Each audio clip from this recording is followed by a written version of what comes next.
Edhe intervistën e ditës do ja u kushtojmë temave politike, ata të cilat janë më aktuale, duke filluar nga eurointegrimet deri te dokumentacioni për ekstradimin e Gruevskit, si dhe koalicionet dhe bashkëpunimet e mundshme mes partive politike. Me mua në studio për të zhvilluar intervistën ditore është opinionisti Blagojče Atanasovski. Господин Атанасовски, добро дојдовте во Алса телевизија во ова интервју. Добро ве најдов, благодарам за поканата. Се ближи денот на Европа, 9 мај, политичките партии во последните денови има неколку меѓусебни обвинувања кој е највиновен и кој е трейтор, да кажам така, што Македонија не се движи напред во европскиот пат. Според вас, како гледате на овие критики меѓу политичките партии, дали воопшто се движиме некаде? Па дефинитивно воопшто не се движиме, односно сме закочени во место. Практично 20 години не може да ги почнеме преговорите со Европската Унија ефективно и ефикасно да преговараме за наше полноправно членство во Европската Унија. Многу пати сум велел и во вашето студио, во другите студија на македонските национални телевизии, дека без ефективно, реално и ефикасно преговарање со Европската Унија ние не може да направиме толку потребни реформи за да ги подобриме сите вкупни општествени состојби кај нас, особено во оние сфери како што се судско-обвинителскиот систем, каде што има ужасно катастрофална доверба, независноста на институциите на системот, пред се ефикасноста на јавната администрација, подигнување на животниот стандард, односно велам дека без како да кажем, инструментот на преговорите со Европската Унија, ние не покажавме како држава и како општество во овие 35 години, односно нашите политички елити не покажаа дека имаат доволен капацитет да ги постигнат тие реформи кои ги бара Европската Унија, но за волја на вистината тие реформи апсолутно најмногу ни се потребни нам на граѓаните за да може да живееме во едно многу подобро уредено општество и за жал политичките елити меѓусебно си ја префрлаат вината, власт и опозицијата кој е повиновен. Видовме дека во овие 35 години и од левицата и од десницата наизменично владеа во Македонија, апсолутно состојбите се помене катастрофални во судско-обвинителскиот систем, во партизацијата и клиентилизацијата на јавната администрација, нискиот животен стандард, па ако сакате и загадувањето, лошата животна средина, односно сите општествени сфери во кои живееме се катастрофални и гледаме дека не може да направиме исчекори напредок на тоа поле. Ги спомнавте најглавните сфери. Дали не кочат и овие или не кочат само уставните измени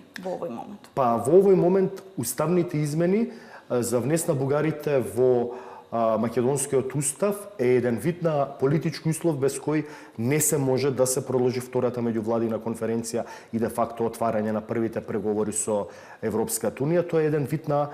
политички услов без кој не се може, но де факто, како што кажав, да не се преповторувам, гледаме дека немаме доволен институционален капацитет или политичка волја кај нашите политички елити на вистина да влезат во суштински реални промени за да ги сменат состојбите, односно гледаме само некои козметички, фини менувања на законите, постојано обвинување или пак фалење од страна на власта дека на вистина работи за подобрување на состојбите во општеството, односно дека прави реформи. Ние граѓаните, јас мислам дека не ги чувствуваме тие реформи, односно кога ќе отидеме на шалтер да побараме подобра услуга од македонската јавна администрација или да се соочиме со нашиот правосуден и обвинителски систем, јас не гледам дека нешто е поразлично денеска во однос на тие состојби од пред 5, 10, 15 години. Од тој аспект мислам дека да, проблем се и уставните измени, бидејќи де факто тоа е политички услов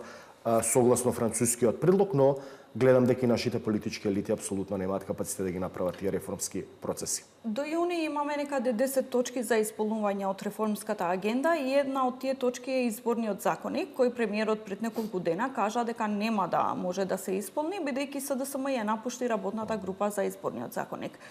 Сега, од другата страна, без СДСМ се имплементираше законот за техничка влада или за пржинската влада. Дали гледате двојни аршини тука? Дали кога може една реформа да се донесе, не може да се донесе другата реформа која е навистина важна за европскиот пат? Апсолутно има двојни аршини. Гледаме дека изборниот законник например, од една страна власта сака да избутка такви измени да укине техничката влада, од друга страна опозицијата вели дека тоа е лошо. Мислам дека доколку се најде капацитет и волја кај нашите политички елити здраворазумски, тие треба да седнат на маса, не говориме само за ВМРО, ДПМН и СДСМ, само тука станува збор за ДУИ или така наречениот Европски фронт или ВЛЕН, и новиот изборен законник да се донесе апсолутно со максимален број на политички усогласен консензус меѓу доминантните политички партии кои се репрезентирани во Македонското собрание, бидејќи сум велел дека и во минатото бевме сведоци каде што политичките партии не ги признава изборите и изборните резултати, велеа дека тие не беа фери демократски избори, потоа следуваше бойкот на изборните резултати, например во 1994-та имаме таков бойкот на изборните резултати, во 2014-та и аналогно на тоа Македонија влегуваше во страшни политички кризи кои потоа предизвикува економски потреси, дестабилизација на државата, односно сакам да кажам дека ние како држави, како општество мора да извлечеме поуки од грешките во минатото и изборниот законник кој треба да се донесе во иднина како дел од реформската агенда да биде донесен низ еден транспарентен процес и на максимален политички диалог меѓу сите општествени чинители во македонскиот парламент и тоа да биде усогласено решение каде што сите политички актери ќе велат дека тоа решение е најдобро за организирање на фери демократски избори во иднина.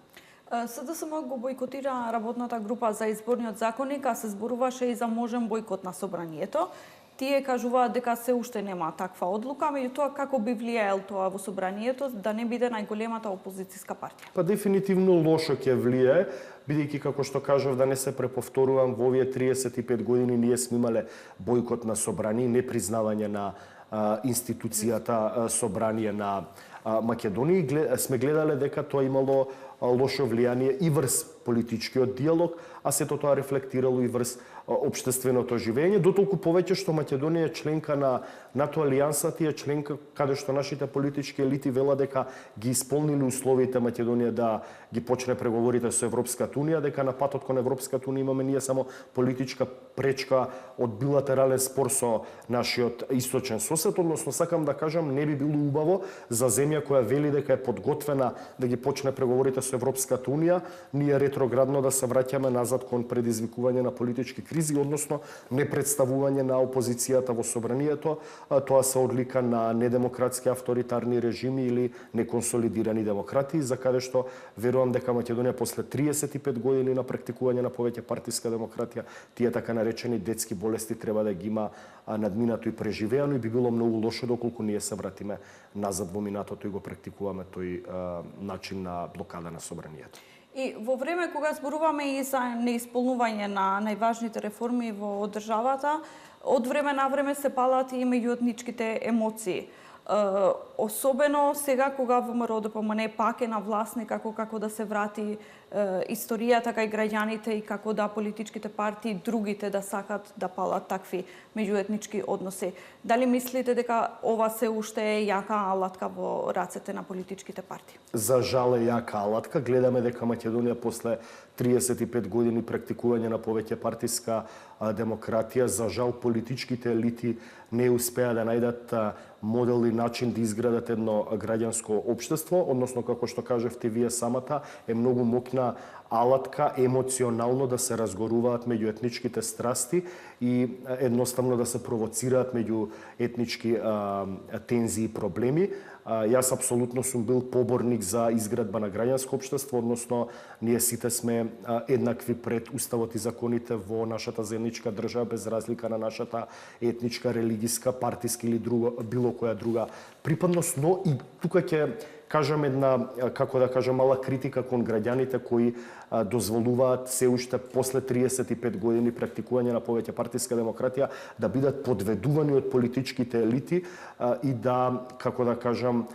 се уште им веруваат на нивните националистички или етнопопулистички теми каде што тие ги пласираат во јавноста, но за жал граѓаните емоционално потпаѓаат на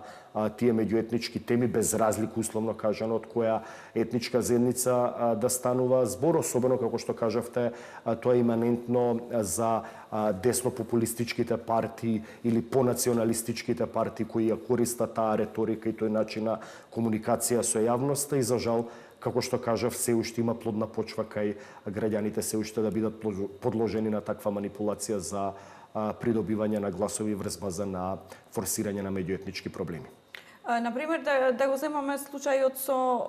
тоа што студентите бараат да полагат правописниот испит на албански јазик, некако институциите како да не сакат воопшто да зборуваат за тоа. И министерот за правда, но и премиерот. Дали треба да се седне и да се разговара за овие теми, кога тие се отвараат, за да се најде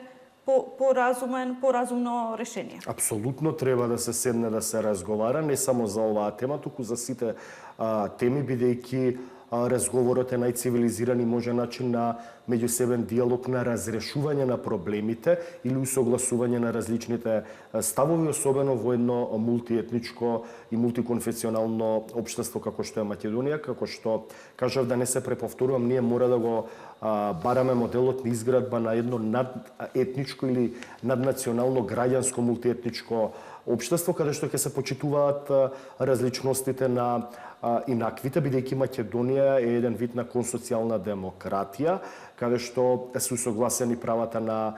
помалите етнички заедници и преку практикување на тој модел ние градиме де факто еден вистински уникатен модел не само на Балканскиот полуостров на меѓусебен унитарен соживот, туку и во поширокиот регион, доколку не комуницираме така различните етнички заедници, доколку не комуницираат преку еден усогласен консоцијативен меѓусебен диалог на разбирање, за жал ризикуваме ние да завршиме во меѓуетнички подвоено општество од типот на Босна и Херцеговина, од типот, не знам, на Кипар, Либан или слични примери од поширокиот и подалечниот регион, каде што различните етнички заедници се поделени внатре во тие односни држави. За среќа во Македонија се уште живееме ние во една унитарна држава преку еден специфичен модел на политички систем кој беше договорен со потпишувањето на Охридскиот рамковен договор и врз база на тој модел секогаш различните теми на како да кажам етнички теми кои ги допираат помалите етнички заедници треба да се решаваат низ цивилизиран внатрешен диалог, особено меѓу политичките актери кои се и најзаслужни за креирање на атмосферата како треба да се живее во една држава и во едно општество, ни тие ја носат и понесуваат најголемата одговорност за управувањето со земјата и трасирањето на низиниот пат во иднината. Освен меѓуетничките теми, една тема друга се актуализира секогаш кога политичките партии имаат потреба за нов фокус. Тоа е темата за екс-премиерот Никола Груевски. И овие денови зборуваме за една нова можна екстрадација, можна процедура за екстрадација на Груевски. Дали некогаш мислите дека тоа би се случило? Ноторен факт е дека имаме променета политичка клима во однос на тоа дали Никола Груевски може би да се врати во Македонија. Има мноштво на теории, дури теории на заговор, дека се работи на негово враќање, па наоѓање на некој модел тој да не отслужи казната затвор. Кога му го поставија новинарите ова прашање на премиерот, тој беше малку нервозен од дециден дека согласно уставот и законите односното лице треба да отслужи казната бидејќи е правосилно осуден. Ќе гледаме во иднина како ќе се развиваат работите околу сагата за враќањето на поранешниот премиер Никола Груевски кој е азилант во Будимпешта. Како што кажав, имаме сменети геополитички околности бидејќи доаѓа на власт опонентот на Виктор Орбан, а Груевски беше под еден вид закрила или заштита на веќе поранешниот премиер на Унгарија Виктор Орбан. Петар Маѓар, идниот унгарски премиер, кажа дека Унгарија нема да биде мека или засолниште за криминалци, меѓу другото спомнувајќи го случајот на поранешниот премиер Никола Груевски, но ќе следиме како ќе се одвива тој процес, бидејќи де факто Никола Груевски има статус на азилант во Унгарија, некои велат дека има и унгарско државјанство, односно сакам да кажам дека нема да биде тоа преку ноќ таа екстрадиција, доколку и се случи, треба секако институционално, формално, правно сите механизми да бидат запазени. Дури гледаме дека и од кај нас, од Министерството за правда, се уште се собираат документи за да се упати ново барање за екстрадиција, но факт е дека е сменета геополитичката констелација околу идниот статус на Никола Груевски, неговиот иден животен пат, и тој не може да биде и понатаму комотен како што беше комотен во изминативе 7 години додека на власт беше неговиот личен политички пријател Виктор Орбан. Хипотетички, но што би значил тука за политиката тука доколку Груевски би се вратил? Па дефинитивно ќе ја разбранува политичката јавност и покрај тоа што поранешниот премиер го нема повеќе од 7 години во Македонија со статус на бегалец, на некои анкети на испитувањето на јавното мислење се уште има висок рейтинг, дефинитивно секој негов статус кој го пишува на социјалните мрежи предизвикува интерес, така што доколку би се вратил, на вистина би предизвикал, како да кажам, разбранување на полумртвата македонска политичка сцена, бидејќи гледаме дека ВМРО-ДПМН после 2 години од своето владење се соочува со одредена доза на незадоволство од граѓаните кои им ја дале поддршката, но од друга страна СДСМ е политичка партија, опозиција која е дефинитивно во нокдаун, односно никако не може да се консолидира, да се зајакне и да биде сериозен конкурент на власта. Од тој аспект би рекол дури е прилично и досадна македонската политичка сцена, а неговото евентуално враќање во Македонија ќе даде нов импулс на самата политичка сцена и лидните политички разврски кои ќе следуваат во иднина. Ќе ве прашам малку за албанските политички партии. Влен ќе формира политичка партија официјално, нема веќе да биде само како коалиција. Дали ова ќе значи постабилна коалиција со ВМРО или владена коалиција? Па дефинитивно веројатно ќе значи постабилна коалиција со ВМРО-ДПМН, бидејќи Влен де факто беше политичка коалиција како збирот помали политички партии на етничките албанци кај нас и гледаме дека имаше и разногласија или потешко комуницирање во однос на и политиките, но и кадровските решенија кои ги нудеше Влен во самата влада. Веројатно го најдоа моделот на формирање на еден обединет политички субјект за да може да се стабилизираат прво внатре во владата како коалицијски партнер на ВМРО-ДПМН, но веројатно и за да може и во иднина да настапуваат по-хомогено и по-унисоно кога ќе дојдат идните локални или парламентарни избори визави нивниот главен политички противник на политичката сцена во етничко-албанскиот политички блок во Македонија, тоа е ДУИ. Од таа гледна точка ќе видиме како тоа ќе функционира во иднина, но за мене дури е изненадување што смогна и успеа да најдат сили да ги тргнат на страна нивните разлики, да ги тргнат нивните суети и да се договорат да се унифицираат во еден партиски политички субјект. Ќе бидат десничка партија со 2 председатели. Ова е некако нов модел за Македонија. Дали би значил и нов начин на правење политика внатре во политичките партии во албанскиот блок? Па дефинитивно е нов модел и ќе следиме во иднина како ќе се одвива таа работа, бидејќи како што кажав, тука веќе се усогласија повеќе карактери на политичките лидери, имаше судир на его и на суети и тоа ќе биде еден вид на бипартиско председателство каде што доскорешните лидери на демократското движење, градоначалникот на Чај Ризет Меджити и лидерот на движењето Беси, градоначалник на општина Тетово Билока, сами се тие кои ќе бидат,